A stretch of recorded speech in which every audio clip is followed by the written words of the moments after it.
এই কি পাবো আর হচ্ছে দেখলেই কি ধরবো, এটা তো আমার নির্ধারণ করা আছে, যেটা সেটাই হবে।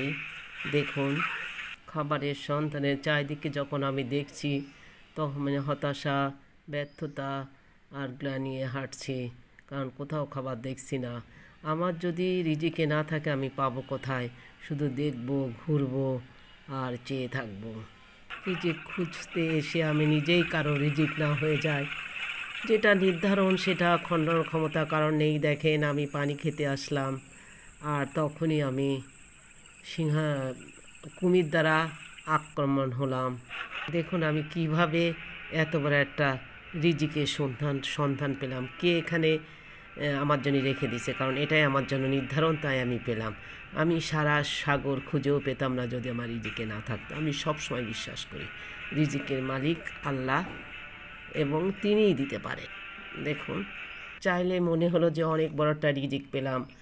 আসলেই আমার ভাগ্যে এখনও কি আছে, কি আমি নিজেই তাদের রিজিক হয়ে এখনও বুঝতে পারছি না।